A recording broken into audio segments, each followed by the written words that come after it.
ጤና ይስጥልን የከበረ ሰላምታችን በመላው ዓለም ሆናችሁ ቃል ስፖርት ዩቲዩብ ቻናላችንን ለምትከታተሉ ውድ አድማጮቻችን ሁሉ ተመኘን። ሰላም ፍቅር ጤና እንደዚሁ ለእናንተ ውድ አድማጮቻችን በያላችሁበት ይድረስ ብለናል። ለዚህም ሰዓት ከሀገር ቤት እስከ ባህር ማዶ መርጠን ያሰናዳንላችሁን ስፖርታዊ ጥንቅሮች በቅደም ተከተል እያጋራናችሁ ቆይታ የምናደርግ ይሆናል። የመጨረሻው ሳምንት ላይ እንገኛለን። በአውሮፓ ትልቅ ሊጎች ፍጻሜ ያገኛሉ። ትላንትና ደግሞ በጥሎ ማለፍ ጨዋታዎች ጨምሮ በአውሮፓ ሻምፒዮንስ ሊግ ጭምር የፍጻሜ ጨዋታ ነበረ። በየስቴዲየሞቹ የደስታም የሐዘን እንደዚሁ ደግሞ የድል ማድረግና የሽኝት ፕሮግራሞች ነበሩ። ለየት ያሉ ክስተቶች በየስቴዲየሞቹ ነበሩ። እያንዳንዷን መርጠን ለእናንተ ውድ አድማጮቻችን በሚመጥን መልኩ አሰናድተን እንደዚሁ የምናቀርብላችሁናል። እስከ ፕሮግራማችን ፍጻሜ ከኛ ጋር የምትቆዩ ከሆነ ውድ ቤተሰቦቻችን ትላንትናም በርከት ያሉ የፍጻሜ ጨዋታዎችን ተመልክተናል። በተለይም ደግሞ ሻምፒዮን መሆናቸውን ያረጋገጡ ቀጣይ ውድድር ዓመት የአውሮፓን ትኬት የቆረጡ በርካታ ክለቦችን ሰምተናል። ግን የዘንድሮውን የውድድር ዓመት ለየት የሚያደርገው ከዋንጫ ለረጅም ዓመታት ተራርቀው የነበሩ ክለቦች ዋንጫ ያገኙበት ዓመት ሲሆን ለየት ያለው ነገር ትላንትና ከአንድ ርግብ ወይም በራሪ እንስሳ ጋር የተያዘ ክለብ ሻምፒዮን የሆነበት አጋጣሚ የዚህን የውድድር ዓመት ሌላ ልዩ ክስተት ያደርገዋል። ጉዳዩን በስፋት እንመለከተዋለን። በተወዳጁ የእንግሊዝ ፕሪሚየር ሊግ አደገኛው ደርቢ ተመልሷል። ወደ ቤተሰቦቻችን ቀጣይ ዓመት ትልቁን የፕሪሚየር ሊግና ለዳኝነት በጣም አስቸጋሪውን ደርቢ እንመለከታለን። ቀጣይ ውድድር ዓመት በተወዳጁ የእንግሊዝ ፕሪሚየር ሊግ የሚሳተፉ 20ዎቹም ክለቦች ተለይተው ከተጠናቀቁ በኋላ ማለት ነው። ማንቸስተር ሲቲ ወሳኝ ተጫዋቹን ከስብስብ ውጭ ያደርጓል። ከዓመቱ መጨረሻ በኋላ ስንብቱ ይፋ ይደረጋል ተብሎ ይጠበቃል። ኬቨን ደብሮይና መዳረሻ አሁን ፍንጭ ያገኘንበት ይመስላል። በቼልሲ በኩል የአውሮፓ ሻምፒዮንስ ሊግ ትኬትን ለመቁረጥ ዛሬ የሞት ሽረት ትግል ይጠበቃቸዋል። እጅግ በጣም ወሳኙን ጨዋታ እናነሳለን። ቼልሲዎች ግን ከጨዋታው ጋር ምን እያሉ ነው የሚለውን ደግሞ ለሰማዮቹ እንደዚሁ የምናደርሳችሁ ይሆናል። በቼልሲ የቡድን መረጃችንም ተካቷል። ሊቨርፑሎች 10ኛ ሳምንት ላይ ተቆናጠጡትን አንደኝነት እስከ 38ኛ ሳምንት አስቀጥለውታል። ሻምፒዮኖቹ ሊቨርፑሎች ዛሬ 2 ግብ የሚያስቆጥሩ ከሆነ አዲስ ክብረ ወሰን ያስመዘግባሉ። አንፊልድ ላይ ለአርኖልድ ሽኝት ማድረግ ከባድ መሆኑን ተመልክተናል። እጅግ በጣም አነጋጋሪውን የአርኖልድ ሽኝት እንነግራችኋለን። ከዛ በተጨማሪ ፍሎሪያን ቨርትዝን የተመለከተ ተጨማሪ መረጃችን ዛሬም እንደተጠበቀ ነው። አርሰናሎች ሻምፒዮን ሆነዋል። የአውሮፓ ሻምፒዮንስ ሊግን ወደ እንግሊዝ ይዘውት መጥተዋል። አሁን ከቶተንሃም ሆትስፐርስ ጋር መነጋገሪያ ሰዓታችን ደርሰዋል ብለዋል አርሰናሎች። ይህን ያለችውን ተጫዋች እናነሳለን። ኪም ሊትል ትባላለች። ትናንት አርሰናሎች ያሸነፉት ደግሞ የአውሮፓን ግዙፉን ክለብ ባርሴሎናን ነው። ያውም ሁዋን ላፖርታ ብዙም ፎክረው ነበረ በዚህ ጨዋታ ላይ። የአርሰናል ሴቶች ቡድን ሊዝበን ድረስ ሄዶ ሲያሸንፍ እነ ኢያን ራይት አልቀሩም በስቴዲየም። እጅግ በጣም አነጋጋሪውን የአርሰናልን ድል እናነሳለን። በወንዶቹ የፈተናቸውን ነገር በሴቶቹ ግን ለሁለተኛ ጊዜውም ብቸኛው ቡድን ሆነው አምጥተውታል።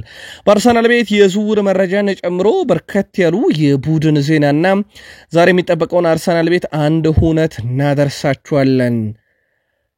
ሩበን አሞሪም ዛሬ በኦልትራፎርድ ማይክ ይጨብጣሉ፣ ለደጋፊውም ንግግር ያደርጋሉ።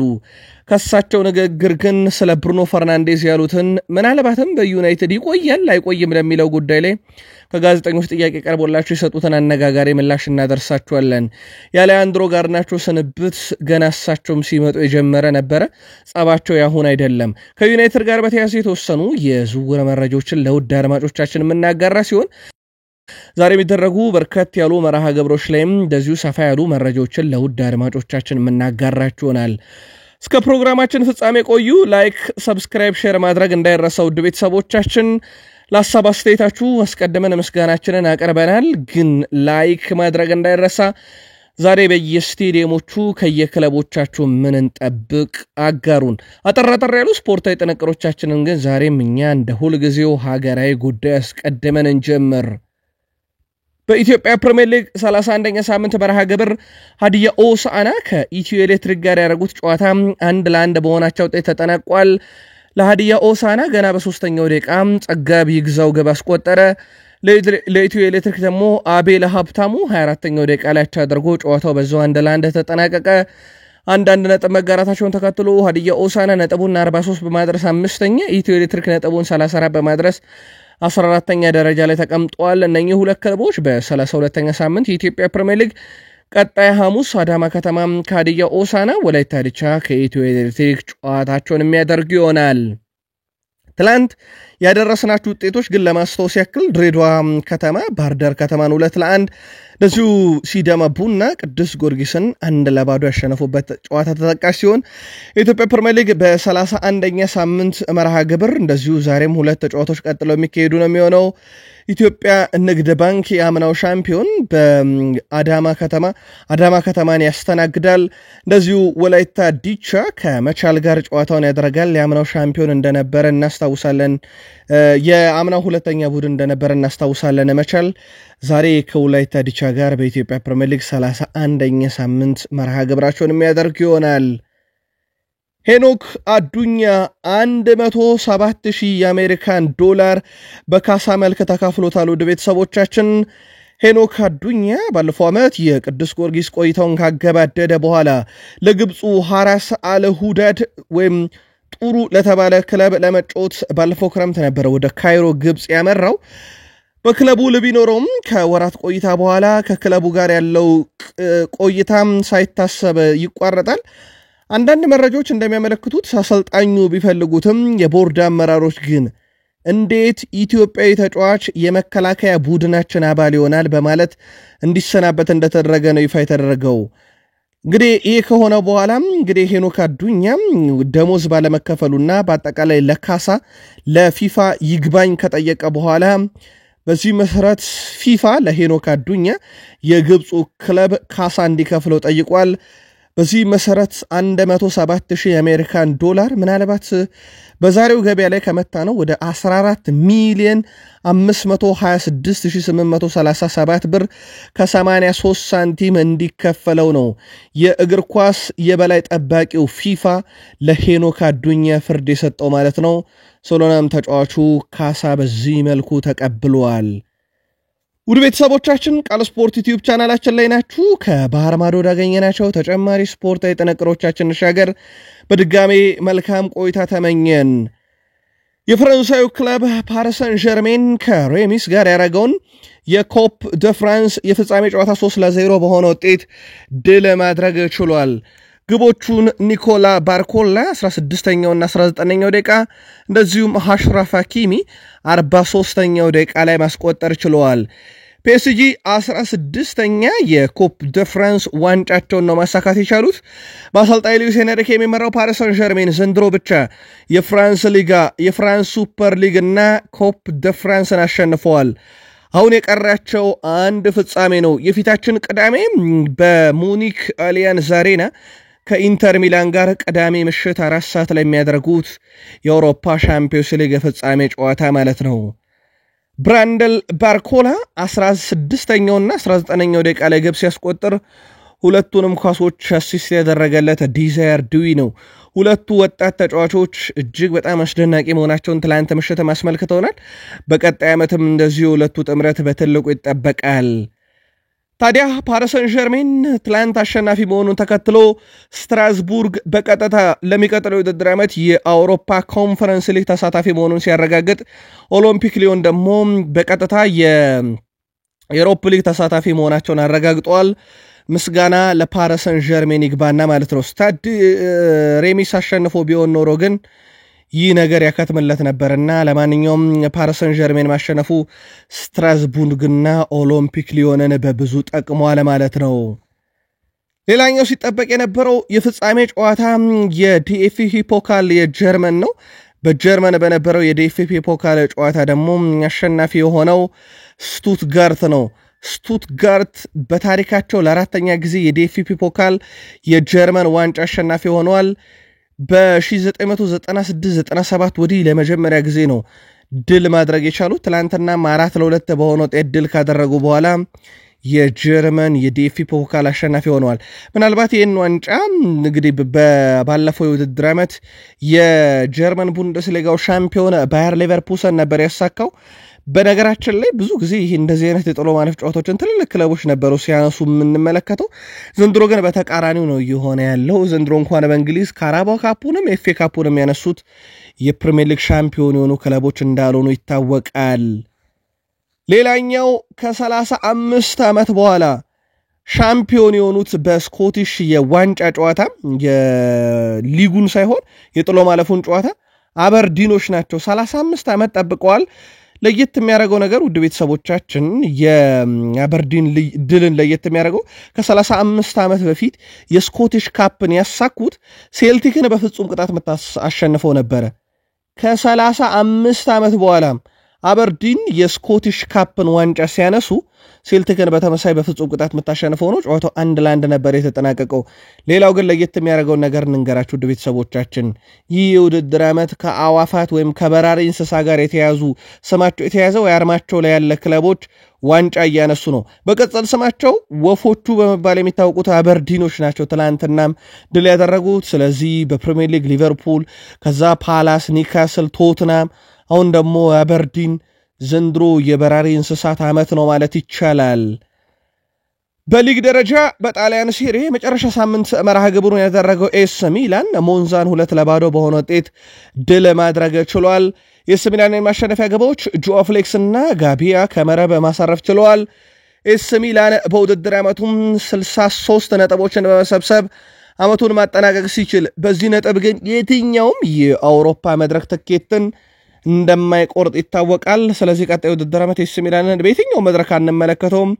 ጆዋ ፍሌክስ ወደ እናት ክለቡ ቼልሲ ሲመለስ እንደ ራፋኤል ሊአኦ ያለ ክለብ ደግሞ በአንድ ግዙፍ የአውሮፓ ክለብ እንመለከተዋለን ተብሎ ይጠበቃል።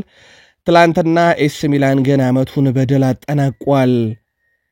ቦሎኛ ብዙ ተስፋውን ያጣበት ምሽት ነበረ ትላንትና በጣሊያን ሴሪ። በመጀመሪያ አጋማሽ በፓትሪክ ቬራው ቡድን ጄኖዋ 3 ግብ ተቆጥሮበት 3-1 ተሸንፈዋል። ቪታኒ 17ኛው ደቂቃ ላይ እንደዚሁም ቪታኒሮር 26ኛውና 43ኛው ደቂቃ የጄኖዋን 3 የማሸነፊያ ግቦች ሲያስቆጥሩ ኦርሲሊን ነበረ ብቸኛውን የቦሎኛ ግብ 64ኛው ደቂቃ ላይ ማስቆጠር የቻለው።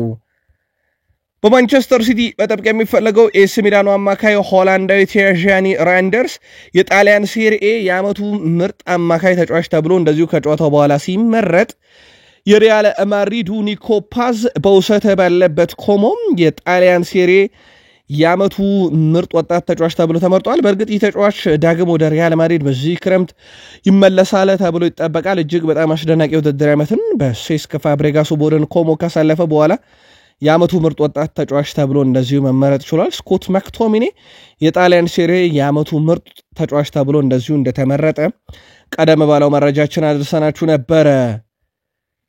በስፔን ላሊጋም በርከት ያሉ ጨዋታዎች ከተካሄዱ በኋላ ወራጁ ተለይቷል። በዚህ መሰረት ሌጋኘስ ከቫያዶሊድ ያደረጉት ጨዋታ ትልቁ ጨዋታ ነበረ። ሌጋኘስ ጨዋታውን 3-0 ቢያሸንፍም ግን አልተረፈም። ክሩዝ 40ኛው ደቂቃ ላይ ዲዮሜንዲ 36ኛው እንደዚሁም ኤርናንዴስ አስቀድሞ 24ኛው ደቂቃ ላይ 3 የማሸነፊያ ግቦችን ለሌጋኘስ ማስቆጠር ችለው ነበረ። ሌላኛው ጨዋታ ኤስፓኞል ከላስ ፓልማስ ያደረጉት ጨዋታ ነበረ። ኤስፓኞል ድል አድርጓል። ሚላ 82ኛው ደቂቃ ላይ አስቀድሞ ደግሞ ፖዲ 65ኛው ደቂቃ ላይ ያስቆጠሯቸው 2 ግቦች ናቸው ኤስፓኞልን ባለክብር ያደረጉት። ሌጋኘስ ከስፔን ላሊጋም ወደ ታችኛው ሊግ መውረዱ የተረጋገጠ ክለብ ሆኗል። ሌጋኘስ በታሪኩ ለመጀመሪያ ጊዜ ወደ ላሊጋው ባደገበት ዓመት ተመልሶ ወደ ሁለተኛው ሊግ ወርዷል። ኤስፓኞል ከላስ ፓልማስ ያደረጉት ጨዋታ ማሸነፉን ተከትሎ በላሊጋው መቆየቱን ሲያረጋግጥ፣ ሌጋኘስ፣ ላስ ፓልማስ እና ሪያል ቫያዶሊድ ደግሞ ቀጣይ የውድድር ዓመት በላሊጋ ማንመለከታቸው ከላሊጋ የወረዱ ክለቦች ሆነዋል ማለት ነው። ይህ የምትመለከቱት ስቴዲየም የኢስፓኞል ነው። ውድ ቤተሰቦቻችን ትላንትና 2-0 በሆነ ውጤት ላስ ፓልማስን ካሸነፉ በኋላ መትረፋቸውን ሲያረጋግጡ የቡድኑ ደጋፊዎች ሜዳውን ገብተው አጥለቀቀውት ነበረ። ሪዮ ቫይካኖ ከማሎርካ ያደረጉት ጨዋታ 0-0 ሲጠናቀቅ ዲፖርቲቮ አላቬስ ከኦሳሱና 1-1 ተጠናቋል። ለኦሳሱና 88ኛው ደቂቃ ላይ ራውል ጋርሻ ያቻነቷን ግብ አስቆጥሯል። ለዲፖርቲቮ አላቬስ ቪንሴንት ነበር አስቀድሞ 56ኛው ደቂቃ ላይ መሪ ያደረገቻቸውን ግብ አስቆጥሮ የነበረው። ሌላኛው መርሃ ግብር ሄታፌን ከሴልታ ቪጎ ያገናኘው ጨዋታ ነበረ። ሴልታ ቪጎ በኢግላሲስ እና በአስፓስ 2 ግቦች 2-1 አሸንፏል። ማዮላር ብቸኛዋን የሄታፌ ግብ በጨዋታው ላይ ማስቆጠር ችሎ ነበረ። ትላንት ብዙም ባይፈሰሰበት ሽኝት የተደረገበት ስቴዲየም ሳንቲያጎ ቤርናቢዮ ነው። ሪያል ማድሪድ ሪያል ሶሴዳድን 2-0 ያሸነፈበት ኬሊያን ምባፔ 38ኛውና 83ኛው ደቂቃ 2 ግቦችን ያስቆጠሩበት ጨዋታ ነበረ። በዋንጫ ያሸበረቀ ዓመታቸው የተጠናቀቀበት ነበር ማለት ይቻላል። የካርሎ አንቸሎቲ ትላንትናም በስቴዲየሙ ሽኝት ተደርጎላቸዋል። እሳቸውም እንባቸውን መቆጣጠር አልቻሉም። ልክ አልቢትሩ የመጨረሻዋን ደቂቃ ፊሽካ ሲነፋ ስቅስቅ ብለው ሲያለቅሱ ተመልክተናቸዋል። እሳቸው በሪያል ማድሪድ በአጠቃላይ የእግር ኳስ አሰልጣኝነት ጊዜያቸው 353 ጨዋታን መርተው 250 ድል 50 አቻም እንደዚሁም 53 ሽንፈት ገጥሟቸው ነበረ። በዋንጫ የሸበረቀ ዓመታት ነበራቸው። የአውሮፓ ሻምፒዮንስ ሊግ ጨምሮ በርካታ ክብሮችን በዚህ ቡድን ውስጥ ካሳኩ በኋላ ትላንትና ሽኝት ተደርጎላቸዋል። 28 ዋንጫዎችን ከዚህ ቡድን ጋር አሳክቷል። ሉካ ሞድሪች ትላንትና ሌላ ሽኝት የተደረገለት ተጫዋች ነው። በስኬት ደረጃ የሱን ያከለ ተጫዋች በሪያል ማድሪድ የደመቀ የለም በዋንጫ። ሉካ ሞድሪች 13 ዓመታት ሲጠናቀቁ 4 የላሊጋ ዋንጫ፣ 2 ኮፓ ዴላሬ፣ 5 ሱፐር ካፕ፣ 6 የአውሮፓ ሻምፒዮንስ ሊግ፣ 5 ዩኤፋ ካፕ፣ 5 የዓለም ክለቦች ዋንጫና 1 ኢንተርናሽናል ካፕ በአጠቃላይ 28 ግዙፍ ዋንጫዎችን በግሉ ያሳካበት ነበረ።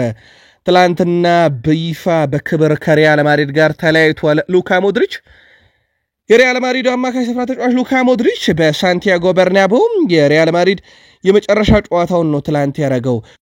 ክለቡን የተሰናበተው ሉካ ሞድሪችም በጭራሽ እንግዲህ ወደ እዚህ ነገር ይሄ ነገር በዚህ ሰዓት ይሆናል ብዬ አላሰብኩ ነበር ብሏል።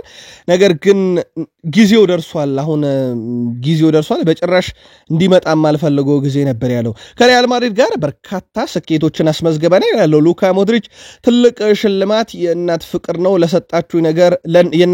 ለሰጣችሁ ነገር ማመስገን ቃላት ያጥረኛል ብለዋል። ረጅም ነገርን አስደሳች ጉዞ ነበረ። ረጅምም አስደሳችም ጉዞ ነበረ። እናም ፕሬዚዳንት ፍሎሬንቲኖ ፔሬዝንም ማመስገን ፈልጋለሁ ብሏል። ከዓለም ክለቦች ዋንጫ በኋላ በይፋም ከሪያል ማድሪድ ጋር የሚለያይ ይሆናል። ስለዚህ እስከ ዓለም ክለቦች ዋንጫ ድረስ ይቆያል። የላሊጋ ጨዋታ ግን የመጨረሻው በትላንትናው ዕለት አከናውኗል። የሪያል ማድሪድ የፊት መስመር አጥቂ ደካማ የውድድር ዓመትን እያሳለፈ ባለው ሪያል ማድሪድ ውስጥ 31 የላሊጋ ገቢ ያስቆጠረው ኬሊያን ምባፔ ነው። እንዲሁም ከሊዮኔል ሜሲ በኋላ በላሊጋ 30 ጎሎች ላይ መድረስ የቻለ የመጀመሪያው ተጫዋች ሆኗል። ዘንድሮ በላሊጋው ራፊኒያና ላሚን ያማል እንኳን ተደምረው 27 ግብ ነው ያላቸው። ሻምፒዮን እንደሆኑ ይታወቃል። ግን የተጫዋች አስደናቂ ጊዜን አሳልፈዋል። በግሉ በሚቀጥለው የውድድር ዓመት በትልቁ እንድንጠብቀው አድርጓል። ኬሊያን ምባፔ በአውሮፓ ከፍተኛ ግብ የማስቆጠር ንጻሬንም ካየን 31 ኬሊያን ምባፔ በሪያል ማድሪድ ዘንድሮ አዲስ ክብረ ወሰን ነው። በፍራንሳይ ተጫዋች ሆኖ በርካታ የሊግ ግቦችን በማስቆጠር በውድድር ዓመቱ ቴሪ ዳንኤል ሆነሪ 23430 እንደዚሁ ቴሪ ዳንኤል ሆነሪ 2005-6 ከሪም ቤንዚማ ሪያል ማድሪድ 2001-22 ገና በመጀመሪያ ዓመቱ ደግሞ የኬሊያን ምባፔ እጅግ በጣም አስገራሚ የሚባል ነው። ለማንኛውም የወርቅ ጫማውን ለማሸነፍ 31 ግቦችን ይዞ ይመራል። የቪክተር ጊዮኬሬስ ግን በነጥብ ስብስብ ይበልጠዋል። በሊግ ኮታ በሚሰጣቸው ነጥብ 33ኛ ደረጃ ላይ ተቀምጧል። ኬሊያን ምባፔ ዓመት ተጠናቋል። ሳላህ ዛሬ አንድ ጨዋታ ይቀረዋል። ጊዮኬሬስ በተመሳሳይ ጨዋታ አጠናቋል። ሳላህ ምባፔ ላይ ለመድረስ ቢያንስ 4 ጎሎች ማስቆጠር ይጠበቅበታል። ምባፔ የሚያሸንፍ ከሆነ ከሁጎ ሳንቼዝ እና ክርስቲያኖ ሮናልዶ በመቀጠል በሪያል ማድሪድ መለያ ወርቅ ጫማ ያሸነፈ ሶስተኛው ተጫዋች እንደዚሁ መሆን ይችላል። በእንደዚህ አይነት መልኩ ነበረ ላሊጋም የተጠናቀቀው። ውድ ቤተሰቦቻችን ቃል ስፖርት ዩቲዩብ ቻናላችን ላይ ትገኛላችሁ። ከሀገር ቤት እስከ ባህር ማዶ ስፖርታዊ ጥንቅሮችን እያደረስናችሁ ከተወዳጁ የእንግሊዝ ፕሪሚየር ሊግ ወዳገኘናቸው ተጨማሪ ስፖርታዊ ጥንቅርን ሻገር በድጋሜ መልካም ቆይታ ተመኘን። 2017 ላይ ከእንግሊዝ ፕሪሚየር ሊግ ወረዱ። በዛው ዓመት ደግሞ ከሻምፒዮንሺፕ ወርደው ሊግ 1 ላይ ተሳተፉ። በኋላም ላይ ከብዙ ውጣ ውረድ በኋላ 8 ዓመታትን በፈጀ የሊግ 1 እና የሻምፒዮንሺፕ ክራሞት በኋላ ሰንደርላንድ ትላንትና ሳይጠበቅ ሼፊልድ ዩናይትድን በ90 ደቂቃ በዌምብሌ 2-1 ካሸነፉ በኋላ ዳግም ወደ ፕሪሚየር ሊጉ መብቃት ችሏል። ትላንት ምሽት በነበረን ጨዋታ ይህንን ጨዋታ በስፋት አንስተንላችሁ እንደነበር አይዘነጋም። ታይዊን ዊር ደርቢ ታዲያ ተመልሷል። በታላቋ ብሪታንያ ምድር ካሉ ደርቢዎች በጣም አደገኛውና ለዳኝነት አስቸጋሪው የመርሳይድ ደርቢ ጨዋታ እንደሆነ ይታወቃል። ከዛም የከፋውን ደርቢ ግን ቀጣይ ዓመት እንመለከታለን። በታላቋ የብሪታንያ ምድር በእንግሊዝ ፕሪሚየር ሊግ እጅግ በጣም ከፍተኛ ተቀናቃኝነት ብዙ ውጥረት ያለው በተለይም ደግሞ ለዳኝነት በጣም አስቸጋሪው ጨዋታ ይደረጋል። ይህ ጨዋታ ደግሞ የሚደረገው ውድ ቤተሰቦቻችን በእንግሊዝ በሰንደርላንድ እና በኒካስል ዩናይትድ መካከል የሚደረገው ደርቢ ይሆናል ማለት ነው። ቀጣይ ዓመት በጉጉት የሚጠበቅ ይሆናል ደርቢው። እንግዲህ በእንግሊዝ ፕሪሚየር ሊግ ቀጣይ ውድድር ዓመት በአጠቃላይ የሚሳተፉት ክለቦች በሙሉ ተለይተው ታውቋል። ስለዚህ ሰንደርላንድ፣ ሊድስ እና በርንሌ ፕሪሚየር ሊጉን መቀላቀላቸውን ተከትሎ ወራጆቹ 3ቱን ተከትለው ማለት ነው ቀጣይ ውድድር ዓመት 20ም የፕሪሚየር ሊግ ክለቦች ተለይተዋል ማለት ነው። በዚሁ ኒካስል ዩናይትድን መረጃ እንቀጥል። በፋይናንስ ጉዳይ ምክንያት ለገበያ ያቀረቡት ተጫዋቻቸው ውስጥ አንቶኒ ጎርደን አንደኛው እንደሆነ ይታወቃል። በኒካስል ዩናይትድ በኩል ለገበያ ከቀረበ በኋላ ስሙ ከቼልሲም ከአርሰናልም ጋር በስፋት እየተያዘ እንደሆነ ይታወቃል። 75 ሚሊዮን ዩሮ አካባቢ ለዚህ ተጫዋች በክረምት የዝውውር መስኮት ኒካስል ዩናይትዶች ይፈልጋሉ። በተለይ ወጪና ገበያቸውን ለማስተካከል እጅግ በጣም ይጠቅማቸዋል ተብሎ ይታሰባል። በክረምት እዚህ ተጫዋች መዳረሻ ከፕሪሚየር ሊግ ክለቦች አርሰናልና ቼልሲ ካልሆነ ግን የሳውዲ አረቢያ ክለቦች ይሆናሉ ተብሎ ይጠበቃል። ለማንኛውም ክረምት ላይ በትልቁ ከምንጠብቃቸው ዝውውሮች አንደኛው ነው። የእንግሊዝ ፕሪሚየር ሊግ አንድ ጨዋታ እየቀረው ለሌስተር ሲቲ ግን የመጨረሻ ጨዋታውን አድርጎ የጨረሰው ጄሚ ቫርዲ ነው። በፕሪሚየር ሊጉ አይረሴም ከሆኑ አጥቂዎች መካከል አንድ የሆነው እንግሊዝ ጄሚ ቫርዲ የእንግሊዝ ፕሪሚየር ሊግ አንድ ጨዋታ እየቀረ ለሌስተር ሲቲ የመጨረሻ ጨዋታውን ያደረገው ባለፈው ሳምንት እሁድ ኤፕሲችን ኪንግ ፓወር ላይ 2-0 ባሸነፉበት ጨዋታ ነው። ለዚህ ምክንያቱ ደግሞ ሌስተር ሲቲ የክለባቸውን የምንጊዜ ምርጥ ተጫዋች ጄሚ ቫርዲ ከሜዳ ውጪ በሚያደርጉት የ38ኛ ሳምንት ጨዋታ መሸኘት ስላልፈለጉ ነው። ሌስተር ሲቲ ቫርዲ ክለባችን እንደሚለቅ ካሳወቀ በኋላ ለሸኙቱ ብዙ ተዘጋጅተናል፣ ስለዚህ ሸኙቱን ማድረግ ያለብን ደግሞ በሜዳችን ነው ብለው የተጫዋቹን የመጨረሻ ጨዋታ በታሪካዊ ኪንግ ፓወር እንዲሆን ከበርንማውዝ ጋር ከሜዳቸው ውጪ የሚያደርጉትን ቀሪ አንድ የፕሪሚየር ሊግ ጨዋታ እንዳይጫወት አድርገውታል። ጄሚ ቫርዲ በሌስተር ሲቲ ቆይታው 500 ጨዋታዎችን በአጠቃላይ አድርጓል። 2 ሻምፒዮንሺፕ ዋንጫዎችን ካሳካ በተጨማሪ ተወዳጁን የእንግሊዝ ፕሪሚየር ሊግ አንድ ጊዜ ኮሚቲ ሺልድ እና አንድ ጊዜ ኤፍኤ ካፕ ዋንጫን ያሳካ ሲሆን 200 ግቦችን ደግሞ ለኪንግ ፓወሩ ክለብ ሌስተር ሲቲ ያስቆጥሯል። በጃክ ግሪሊሽን በኩል ውድ ቤተሰቦቻችን በዛሬው ዕለት ከስብስብ ውጪ ተደርጓል። ጃክ ግሪሊሽ ከስብስብ ውጭ የተደረገበት ምክንያት ይህ ነው ባይባልም ከስብስብ ውጭ እንዲያደርገውታል። በአመቱ መጨረሻም ክለቡን ይለቃል ተብሎ ይጠበቃል። ይህ ተጫዋች ክለቡን ይለቃል ከተባለ በኋላ በፕሪሚየር ሊግ አስቶን ቪላ፣ ኒካስል፣ ቶትናም ስማቸው በስፋት እየተያዘ ይገኛል። ጃክ ግሪሊሽ በአመቱ መጨረሻም ማንቸስተር ሲቲን እንደሚለቅ አስቀድሞም የታወቀ ነገር ነበረ።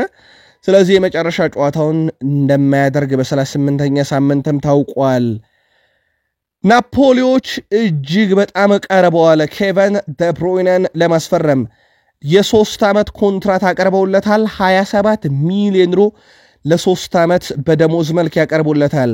ከቺካጎ ፋየር ጋር የሚያደርገውን ድርድር ለመጥለፍ የሚደረገው ጥረት በናፖሊ በኩል ተጠናክሮ ቀጥሏል። የኬቨን ደብሮይነ የመጨረሻ ውሳኔ ይጠበቃል። ፋብሪዚዮ ሮማኖ ይህንን ነገር አረጋግጦታል። ኬረን ዲስፕሪሃል እጅግ በጣም ወደ አደገኛው ሜዳ እንሄዳለን፣ በአደገኛው ሜዳ ላይ አደገኛ ጨዋታ ይጠብቀናል፣ ግን እንወጣዋለን ብለዋል። ሲቲ ግራውንድ ኖቲንግሃም ፎረስት ከቼልሲ ዛሬ የዓለም አይኖች ሁሉ በተወዳጁ የእንግሊዝ ፕሪሚየር ሊግ በጉጉት የሚጠብቁት ጨዋታ ነው። ይህ ጨዋታ ለሁለቱም ክለቦች የሞት ሽረት ትግል የሚደረግበት ጨዋታ ነው። ምክንያቱም ያሸነፈው ክለብ የማንንም ውጤት ሳይጠብቅ ቀጣይ ውድድር ዓመት የአውሮፓ ሻምፒዮንስ ሊግ ተሳታፊ መሆን ይችላል ማለት ነው። ለዚህ ታዲያም ትልቅ ፈተና ይጠብቃቸዋል ቼልሲዎች። ኬረን ዲስፕሪሃል ለዚህ ዝግጁ ነን ብሏል። ጥሩ አጋጣሚ ነው፣ ምናልባትም ጠንካራ ቡድን መሆናችንን የምናሳይበት ነው ብሏል። አደገኛ ድጋፍ ለተጋጣሚ ቡድናችን እንደሚጠብቅ እናውቃለን። ስለዚህ እኛም ጥቂት ደጋፊዎችን ይዘን ብንገኝም በስቴዲየም ውስጥ ልዩ ድጋፍ እንፈልጋለን ብለዋል። ሊቨርፑሎች በፕሪሚየር ሊጉ መጀመሪያ ሰሞን 10ኛ ሳምንት የተቆናጠጡትን አንደኝነት ይዘውት ከርመው ይዘውትም አጠናቀዋል። የፕሪሚየር ሊግ ሻምፒዮን ናቸው። ከ10ኛ ሳምንት ጀምሮ የደረጃ ሰንጠረዡ አናት ላይ ነበሩ። የስሎት ቡድን ዛሬ መጨረሻውን ጨዋታ ያደርጋል። ዛሬ ሊቨርፑል 2 ግቦችን የሚያስቆጠር ከሆነ በአንድ የውድድር ዓመት 32 ጊዜ ብዙ ጎሎችን ያስቆጠረ በሚል በማንቸስተር ዩናይትድ እና ቶትናም የተያዘውን ሪካርድ ይጋራል።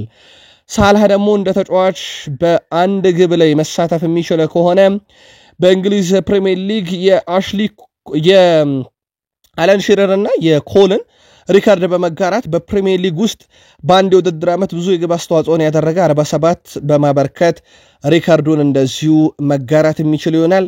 ስለዚህ የአንፊልዱ ጨዋታ ዋንጫ ይበረከትላቸዋል። ሳላሴን ሪካርድ ይሰብራል፣ እነሱ 2 ግብ ያስቆጥራሉ የሚለው የሚጠበቅ ነው የሚሆነው።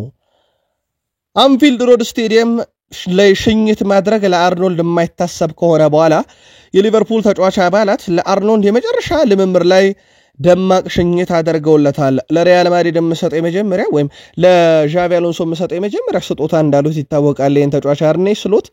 እናም ተጫዋቹን በአንፊልድ መሸኘት በጣም አስቸጋሪ መሆኑን ተከትሎ በልምምድ ማዕከሉ ትላንት ሽኝት ተደርጎለታል። በቀጣይ ጄረሚ ፍሪምፖንግ ደግሞ ቦታውን ተክቶ የሊቨርፑል ተጫዋች እንደሚሆን ይታወቃል። ቢል ሆጋን የሊቨርፑል ዋና ስራ አስፈጻሚ በጣም ደስ ብሎናል፣ ለክለቡ ኩራት ተሰምቶናል በውድድር ዓመቱ በተመዘገበው ስኬት ብለዋል። በእርግጥ አርኔ ስሎት እና ሪቻርድ ሂውዝ እዚህ ወቅት ለመድረሳችን እንግዲህ ትልቁን ምስጋና እነሱ ይወስዱታል። እጅግ ተጠባቂውን ጨዋታ ዛሬ እናደርጋለን፣ ለመደሰት ዝግጁ ነን፣ በጣም ኩራት ይሰማናል። እናም እሁድ በዛሬው ዕለት በጉጉት እንጠብቀዋለን። ከቶትናም ጋር ሻምፒዮንስ ሊግ ፍጻሜ ከተደረገው ጨዋታ በኋላ ደማቁን ድባብ ዛሬ እንጠብቃለን ብለዋል። የቀድሞም የሊቨርፑል ጀርመናዊ ተጫዋች ዲየር ሃመን ዌርዝ ሊቨርፑልን ለመቀላቀል ስላደረገ ውሳኔ እጅግ በጣም ደስተኛ ነኝ ብለዋል። ትክክለኛ ውሳኔ እንደሆነ አምናለሁ። በስሎት ስር ብዙ ነገር ይከሰታል። እሱ ከሌሎች የተሻለና በማንኛውም ቦታ ላይ መጫወት የሚችል ተጫዋች ነው። ደጋፊዎች እሱን ለመውደድ ጊዜ ወስድባቸዋል ብዬ አልጠብቅም ብለዋል። በአውሮፓ 5 ትላልቅ ሊጎች ውስጥ ፍሎሪያን ዌርዝ ካለፈው የውድድር ዓመት መጀመሪያ ጀምሮ 150 በላይ የተሳኩ ድሪብሎችን ነዚሁም 100 በላይ ከክፍት ጨዋታ ብዙ የግብ ዕድሎችን የፈጠረ ተጫዋች ነው። እንደዚህ አይነት ቁጥሮችን በጣም የያዘ ተጫዋች ብንፈልግ አናገኝም። ይህን ተጫዋች ስንፈልግ የምናገኘው በቀጣዩ ውድድር ዓመት በአንፊልድ ሮድ ስቴዲየም ቀዩን መለያ ለብሶ ለሊቨርፑል ሲጫወት ነው። ከነገ ጀምሮ እዚህ ዝውውር ላይ አንድ ነገር እንሰማለን። ውድ ቤተሰቦቻችን በግል ደረጃ ተሰማምተዋል። ድርድሩ እየተካሄደ የሚገኘው በባየር ሌቨርኩሰን እና በሊቨርፑል መካከል እንደሆነ ይታወቃል። አርሰናሎች በሴቶች ፕሪሚየር ሊግ ውለታቸው ብዙ ነው። ምክንያቱም በፕሪሚየር ሊጉ እንደ ቼልሲ ደጋግመው ባይነግሱም ለፕሪሚየር ሊግ ክለቦች በሴቶቹ ብርቅ የሆነውን የአውሮፓ ሻምፒዮንስ ሊግ ግን አንዴ አይግረማችሁ ብለው ትላንትና ለሁለተኛ ጊዜ ወደ እንግሊዝ አምጥተውታል። የአርሰናል ሴቶች ቡድን የአውሮፓ ሻምፒዮንስ ሊግ ጨዋታ በፍጻሜው ባርሴሎናን 1-0 ድል ካደረጉ በኋላ ነው ወደ እንግሊዝ በታሪክ ለሁለተኛ ጊዜ ዋንጫውን ይዞት የመጡት። የሀገር ውስጥ የሶስትዮሽ ዋንጫ አሸናፊ ባርሴሎና ከተከታታይ 3 ዓመት የውድድሩ አሸናፊ በኋላ ዋንጫውን አጥተውታል። የሴቶች ሻምፒዮንስ ሊግ ዋንጫ ያሸነፈ ብቸኛው እንግሊዝ ቡድን የሆነው አርሰናል ሪካርዱን በሌላ ዋንጫ አሻሽሎታል። የአርሰናል ዋና አሰልጣኝ ሬን ሴልገር የሴቶች ሻምፒዮንስ ሊግን ያሸነፈች በታሪክ የመጀመሪያዋ ኔዘርላንዳዊት አሰልጣኝም በትላንትናው ዕለት ሆናለች። ባርሴሎና ባለፉት 10 ተከታታይ ጨዋታ በአንዱም አልተሸነፉም ነበረ። የአርሰናል ሴቶችን ቡድን እስኪገጥሙ ድረስ ማለት ነው። ሁዋን ላፖርታ ደግሞ ወጥተው ብዙም ፎክረው ነበር በዚህ ጨዋታ ላይ። የባርሴሎናው ፕሬዝዳንት ሁዋን ላፖርታም ከሴቶች የአውሮፓ ሻምፒዮንስ ሊግ የፍጻሜ ጨዋታ በፊት እኛ ከአርሰናል የተሻለ ቡድን አለን እናም ብዙ ጊዜ ያሸነፈናቸዋል ከነሱ ይልቅ እንደውም ኦሎምፒክ ሊዮን ለፍጻሜ ቢደርሱ ያስፈሩን ነበር ብለዋል። ግን የፈሩት ነገር በኦሎምፒክ ሊዮን ሳይሆን የደረሰባቸው በአርሰናል ነበር። ማሪዮና ካልዲያንቴ አሁን ላይ 4 የአውሮፓ ሻምፒዮንስ ሊግ ዋንጫን አሸንፋለች። 3ቱን በባርሴሎና 1 በአርሰናል። በዚህ ዘን የሻምፒዮንስ ሊግ ለአርሰናል ብዙ ጎሎችን በማስቆጠር 7 እና 2 አሲስት በማድረግ ተሳትፎን አጠናቃለች። በባለፈው ከባርሴሎና ጋር አሳካች። ዘንድሮ ደግሞ ከአርሰናል ጋር ይህን ዋንጫ ማሳካት ትችላለች ማለት ነው። ባርሴሎናዎች ለሁለተኛ ተከታታይ ዓመት ኳድሪፕልን ለማሳካት ተቃርበው ነበረ። አምናም በስፔን ላሊጋ ሁሉንም ዋንጫ ያሸነፈው ቡድን የሴቶቹ ባርሴሎና ነበረ የአውሮፓ ሻምፒዮንስ ሊግን ጨምሮ። ዘንድሮ ግን ያን ህልማቸውን ለመድገም 90 ደቂቃ ቢቀራቸው እሱም ህልማቸው በሴቶቹ የአርሰናል ቡድን ተቋይቷል ማለት ነው። በእርግጥ በአውሮፓ ሻምፒዮንስ ሊግ የኦሎምፒክ ሊዮን ያን ያክል የደመቀ ክለብ ማግኘት አንችልም። ባለፉት 10 ዓመታት 6 ጊዜ ያሳክተውታል። ባርሴሎናዎች ባለፉት 10 ዓመታት 3፣ አርሰናል ባለፉት 10 ዓመታት 1 ጊዜ ይህንን የአውሮፓ ሻምፒዮንስ ሊግ ዋንጫ እንደዚሁ ማሳካት የቻሉበት ዓመት ሆኗል ማለት ነው። ስለዚህ የባርሴሎናን ተከታታይ ዓመት ለሶስተኛ ጊዜ የማንሳትን ህልም ትላንትና አርሰናሎች ቋጭተውታል ማለት ይቻላል። በስፖርቲንግ ሊዝበን በተካሄደው ጨዋታ ማለት ነው። ኪም ሊትል የቶትናም ስፐርስን የዋንጫ ክብረ በዓል ተመልክተናል እና የአውሮፓ እውነተኛ ሻምፒዮኖቹ እነማን እንደሆኑ ልናስታውሳቸው ይገባል ብላለች። በቶትናምና በአርሰናል መካከል ያለው ትንቅንቅና ፉክክር ምን ያህል ከባድ እንደሆነ ይታወቃል።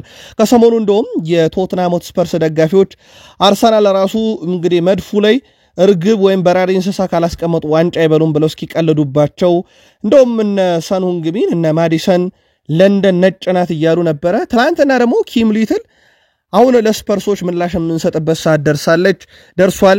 የአውሮፓ እውነተኛ ሻምፒዮኖቹ ማን እንደሆኑ ልናሳያቸው ይገባል ብለዋል። በእንግሊዝ ምድር በለንደን እንግዲህ ደማቅ ትርኢት ይደረጋል ተብሎ ይጠበቃል። ይህ ዋንጫ ለአርሰናል ወንዶቹ በራሱ ትልቅ መነቃቃትን ይፈጥራል ተብሎም ይጠበቃል። 2007 አርሰናል የመጀመሪያ ሻምፒዮንስ ሊግ ዋንጫን በእንግሊዝ ፕሪሚየር ሊግ ታሪክ ከሚሳተፉ ክለቦች የመጀመሪያው ሆኖ ሲያነሱ ሊያም ዊሊያምሰን ትላንትና ያሸናፊነቷን ግብ ያስቆጠረችው ተጫዋች ወደ ሜዳ እጇን ተይዛ ከገቡት ህፃናት ውስጥ ነበረች። ትላንትና ሊያም ዊሊያምሰን የክለቡን እንግዲህ ማሊያ በማድረግ ክለቧን ሁለተኛ የአውሮፓ ሻምፒዮንስ ሊግ ዋንጫ ሲያሳካ 74ኛው ደቂቃ ላይ ብቸኛ ግብ አስቆጣሪ ነበረች። የአርሰናል ታሪካዊ ሽሬው ተጫዋች የሆነው ኢያን ራይት እና የሴቶቹ ተጫዋች ደግሞ አሌክስ ስኮት የአርሰናል ሴቶች ሻምፒዮንስ ሊግን ካሸነፉ በኋላ ከጆሽ ክሮንኬ ጋር በመሆን ደስታቸውን አክብረዋል። ኢያን ራይት የአርሰናል ድል ባለበት ሁሉ እየተጓዘ እንደሚያከብር ይታወቃል። የባሎንዶር አሸናፊዋ አይታና ቦነማቲ እግር ኳስ እንደዚህ ናት፣ ሁልጊዜም አሸናፊ አትሆንም። የአርሰናል ጥሩ ጨዋታ ተጫውተዋል፣ ድሉም ይገባቸዋል ብላለች። ከድሉ በኋላ ትላንት ምሽት በትልቁ ስትጠበቅ የነበረች ተጫዋች ናት አይታና ቦነማቲ። የአርሰናል ተጫዋች ግን በደንብ ተቆጣጥረውታል። ሬን ሴግለር የአርሰናል የሴቶች ቡድን አሰልጣኝ ባርሴሎና ምርጥ ቡድን እንደሆኑ እናውቃለን፣ ነገር ግን እኛም ደግሞ ምርጥ ቡድን መሆናችንን አሳይተናል ስትል ተናግራለች። አስደናቂ አጭር ጊዜ ያሳለፈችው በአርሰናል ቤት ግን የዋንጫ ባለክብር ሆናለች። የአርሰናል ሴቶች ቡድን በዘንድሮ ውድድር ዓመትም በሻምፒዮንስ ሊግ ጉዟቸው ባየር ሙኒክ፣ ዩቬንቱስ፣ ሪያል ማድሪድ፣ ሊዮን ትላንት ደግሞ ባርሴሎናን ከረቱ በኋላ ግዙፉን የአውሮፓ ሻምፒዮንስ ሊግ በእንግሊዝ ፕሪሚየር ሊግ ታሪክ ለመጀመሪያ ጊዜ ያመጡት አርሰናሎች ለሁለተኛም ጊዜ አምጥተውታል። ስለዚህ በእንግሊዝ ፕሪሚየር ሊግ ታሪክ በሴቶቹ የአውሮፓ ሻምፒዮንስ ሊግን ያሳኩ ብቸኛው ክለብ አርሰናል የአውሮፓ ሻምፒዮንስ ሊግን ለሁለተኛም ጊዜ ያነሱ የመጀመሪያው ክለብ ሆነዋል። ለአርሰናል ደጋፊዎች በዚህ አጋጣሚ እንኳን ደስ ያላችሁ ማለት እንወዳለን። አርሰናል ለጋብሪኤል ማርቲኔሊ እንግዲህ መልእክትን አስተላልፈዋል። ተጫዋቹን ማቆየት እቅዳቸው እንደሆነ ነገረውታል። በክለቡ እንግዲህ ብራዚላዊም ከነሱ መካከል አንዱ ነው። በብራዚል ታሪክ በአርሰናል ታሪክ ብራዚላዊ ሆኖ ስኬታማ ከሚባሉ ጥቂት ተጫዋቾች ሊጠቀስ ይችላል። እስካሁን ምንም ውሳኔ አልተወሰነም። የኮንትራት ንግግሮች አሁን ላይ ከትሮሳርድ ጋር እየተካሄዱ እንደሆነ ይታወቃል። ለተጫዋቹ ግን 50 ሚሊዮን ፓውንድ ከቀረበ አርሰናሎች አይናቸውን እንደማያሹ ይታወቃል። ሌላው አርሰናል ለቤንጃሚን ሼሽኮ ዝውውር በተመለከተው ውድ ቤተሰቦቻችን ከሰኞ ጀምሮ ይፋዊ ጥያቄ ያቀርባሉ ተብሎ ይጠበቃል። በአርሰናል አመራሮች በኩል በአንድ ድምጽ ከውሳኔ ላይ ተደርሷል። ቤንጃሚን ሼሽኮን ሙከራ እናድርግ፣ የመጀመሪያ ሙከራችን እሱ ላይ ይሁን በሚል ነው። ተጫዋቹም እንግዲህ ከአርቢ ሌይፕዚግ በአመቱ መጨረሻም እንደሚለቅ ይታወቃል። በዛሬው ዕለት አርሰናል በሚያደርጉት ጨዋታ ደግሞ በትልቁ የምንጠብቀው ዴቪድ ራያ ክሊን ሺት ያስመዘግባል አያስመዘግብም ነው። ሌላው በእንግሊዝ ፕሪሚየር ሊግ 13 ክሊን ሺት ያለው ማት ሴልስ እንደሆነ ይታወቃል። የኖቲንግሃም ፎረስቱ ግብ ጠባቂ፣ እሱ ደግሞ ጨዋታውን የሚያደርገው ከቼልሲ ጋር ነው። ስለዚህ ማት ሴልስ ከዴቪድ ራያ ዛሬ በእንግሊዝ ፕሪሚየር ሊግ በትልቁ ይጠበቃል። ማን መረቡን ሳያስደፍር ወጥቶ የእንግሊዝ ፕሪሚየር ሊግ የወርቅ ጓንቱን ያሸንፋል በሚል ማለት ነው። ሩበን አሞሪ ዛሬ በኦልድ ትራፎርድ ንግግር እንደሚያደርጉ ተረጋግጧል። ምን ይናገራሉ የሚለው የሚጠበቅ ነው የሚሆነው። በእርግጥ ያው የውድድር ዓመቱ መጥፎ እንደነበረ ይቅርታ መጠየቅና ቀጣይ ውድድር ዓመት እንሻሻላለን የሚሉ ነገሮች በትልቁ ይጠበቃሉ። ለማንኛውም የመጨረሻ ንግግራቸው ምን ይሆናል የሚለው ደግሞ በትልቁ የሚጠበቅ ነው የሚሆነው። ሩበን አሞሪም በማንቸስተር ዩናይትድ አሰልጣኝነታቸው ግን ቀጣይ ዓመት እንደሚቀጥሉ ይታወቃል። ከዚህኛው ንግግራቸው አስቀድመው ስለ ብሩኖ ፈርናንዴስ የተናገሩት ነገር ሲጠበቅ ነበረ። ብሩኖ ፈርናንዴስ ሁሉንም ነገሮች ለመቀየር እያደረግንና እየሄድንበት ያለውን ርቀት መመልከቱ ለእርሱ ጠቃሚ ይሆናል ያሉት ሩበን አሞሪ የክለቡን ባህሪ፣ አደረጃጀት፣ ልምምዶች፣ ሁሉንም ነገር ለመቀየር የምናደርገውን ጥረት ከተመለከተ በኋላ እርሱ ለመቆየት ሊወስን ይችላል ብለዋል። ግን በማንቸስተር ይቆያል የሚል ቃል አልወጣም ካፋቸው። ሐሳቡን እንግዲህ ሊወስን ይችላል። ይህንን ነገር ካየ በኋላ ውሳኔውን ይወስናል ብለዋል። በሳውዲ አረቢያ ረብጣ ብር ቀርቧል። በፓሪስ ሰን ጀርሜን በሙኒክም ስሙ እየተያዘ ነው። ለማንኛውም የመጨረሻውን ውሳኔ ከሱ እንጠብቃለን ብለዋል። ብሩኖ አብዝቶ ክለቡንም ይወዳል እያሉ ነው ሩበን አሞሪ። ግን በዩናይትድ ስለመቆየቱ እርግጠኛ ሆነው ትላንትና ሊናገሩ አልወደዱም። አሰልጣኝ ሩበን አሞሪና አሌሃንድሮ ጋርናቾ መካከል ልዩነት ሲፈጠር የኤሮፕ ሊግ የፍጻሜ ጨዋታ የመጀመሪያ አይደለም። ውድ ቤተሰቦቻችን ካስታወሳችሁ ገና እሳቸው በመጡ በጥቂት ሳምንታት ከማንቸስተር ሲቲ ጋር በነበራቸው የፕሪሚየር ሊግ ጨዋታ እሱና ራሽፈርድን ከስብስብ ውጭ ያደርገው ጀመሩ። ራሽፈርድ በዛው ከክለቡ ተሰናበተ። ጋርናቾ ግን ይቅርታ ጠይቆም እንዲሁም ልምምር ላይ ተጠየቀውን ነገር አድርጎ ቢጫወትም ግን አሁን ሰጣ ገባው ከፍ ያለ ሆነና ትላንትና ተጫዋች በተሰበሰበበት ፊት ክለቡን እንዲለቅ እንደነገሩት ምሽት በነበረን የመረጃ ክፍለ ጊዜ በሰበር አደረሰናችሁ ነበረ።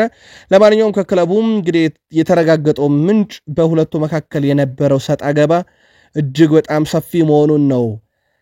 ታዲያ ማንቸስተር ዩናይትድ በዝውውር መስኮቱ ላይ ነቃ ተሳትፎን ያደርጋል። እንደ ዣን ፊሊፔ ማቴታ ያለ ተጫዋች የፓላስ ቆይታው እርግጥ ባይሆንም ስሙ ከዩናይትድ ጋር መያያዙ ቀጥሏል። ዩናይትድ ግን ከዚህ ተጫዋች ጋር በተያያዘ አንድም ይፋዊ እንቅስቃሴ እስከዚህ ሰዓት ድረስ አላደረገም።